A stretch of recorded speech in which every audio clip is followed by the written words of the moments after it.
حضرت عمر کا اسلام لانا اسلام کے لیے عزت کا ذریعہ بنا اور بلند آواز سے نعرہ تکبیر مکے کی فضاؤں میں بلند ہوا۔ 40 مسلمان جب ہو گئے تو پھر میرے رب نے کہا یا ایھا النبی حسبک اللہ، اے نبی تمہارے لیے اللہ کافی ہے، ومن اتبعک من المؤمنین، اور تمہارے لیے اہل ایمان کافی ہیں۔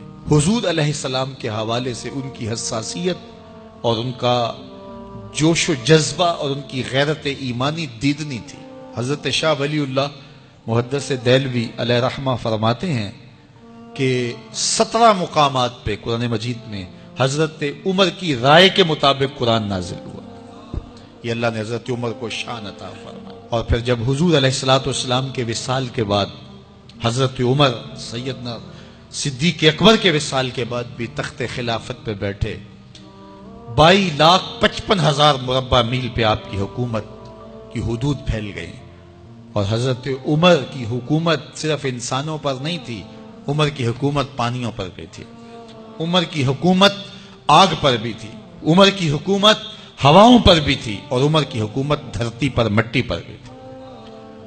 آپ جانتے ہیں کہ مصر کے گورنر نے لکھا کہ یہاں تو عجیب کہانیاں ہیں۔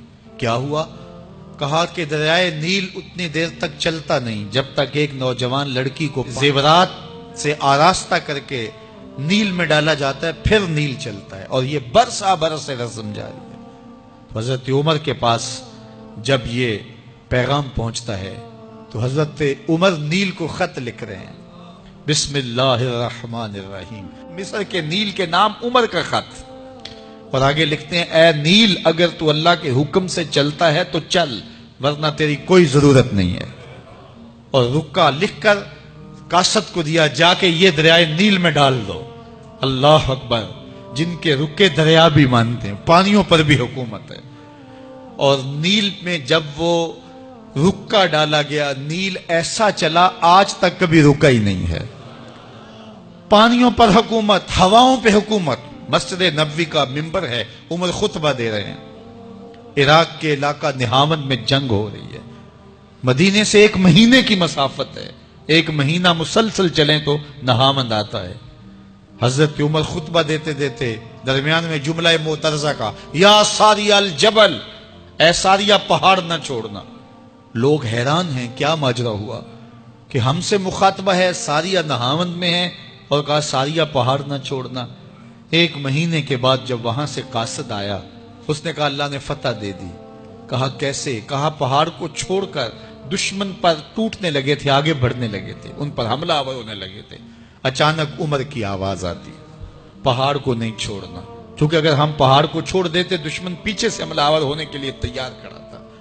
تو کہا بس ہم پہاڑ کو اپنی پشت پہ پھیر رکھا، اور اللہ نے اسی دن ہمیں فتح عطا کر دی۔ ہوائیں بھی ان کا پیغام پہنچاتی ہیں، پانی بھی ان کا حکم مانتے ہیں۔ اس زمانے میں فائر بریگیڈ سسٹم نہیں تھا، لیکن ایک آگ بڑھتی آ رہی ہے شہر کی طرف، لوگوں نے حضرت عمر کو بتایا، امیر المومنین آگ پھیلتی آگے بڑھتی چلی آ رہی ہے اور شہر کو اپنے قابو میں لینے والی ہے۔ عمر اپنی چادر اتارتے ہیں اور حضرت تمیم داری کو دیتے ہیں، کہا یہ چادر لے جاؤ اور ایسے ایسے کرو، آگ پیچھے بھاگتی چلی جائے گی۔ تو چادر ہلاتے جاتے ہیں حضرت تمیم داری، اور آگ پیچھے بھاگتی چلی جاتی۔ مٹی بھی حکم مانتی ہے۔ ایک لونڈی کھڑی رو رہی ہے راستے میں، کہا تجھے کیا ہوا؟ کہا ٹھوکر لگی، میرا تیل زمین میں بہہ گیا، میری مالکہ بڑی سخت ہے، وہ مجھے کہے گی تم نے یہ کیا کیا۔ عمر درہ زمین پہ مارتے ہیں، فر الارض الم عادل علیک، زمین عمر نے تیری چھاتی پہ عدل نہیں کیا؟ تو عمر کے ہوتے ہوئے اس کا تیل پی جائے؟ زمین تیل باہر نکال دیتی ہیں، فرماتے ہیں ڈال لے اپنے برتن میں۔ تو یہ عمر کے ان کا حکم مٹی بھی مانتی ہے، ان کا حکم ہوائیں بھی مانتی ہیں، دریا بھی مانتے ہیں، ان کا حکم پانی اور آگ بھی مانتی ہے۔ وہ عمر، میرے حضور فرماتے ہیں ان الشیطان یفر من ذل عمر، میرا عمر وہ ہے جس کے سائے کو دیکھ کے شیطان بھی بھاگ جاتا ہے۔ حضرت عمر رضی اللہ تعالیٰ عنہ نے ایک بہترین نظم و نسق دیا اور امور سلطنت کو اس انداز سے منظم کیا۔ ایک غیر مسلم مفکر کہتا ہے اگر اس امت کو ایک اور عمر مل جاتا پوری دنیا پہ حکومت مسلمانوں کی ہوتی۔ ایک دن مسجد نبوی سے باہر حضور تشریف لا رہے تھے، دائیں ہاتھ میں حضرت ابو بکر کا ہاتھ تھا، بائیں میں حضرت عمر کا ہاتھ تھا، ایسے باہر کی جانب آ رہے تھے۔ دروازے سے کوئی بندہ داخل ہوا تو اس کو دیکھ کے حضور نے فرمایا ہا کازا نبعث یوم القیامہ، قیامت کے دن جب قبروں سے اٹھائے جائیں گے ہم ایسے ہی اٹھیں گے، میرے دائیں ہاتھ میں ابو بکر کا ہاتھ ہوگا، بائیں میں عمر کا ہاتھ ہوگا۔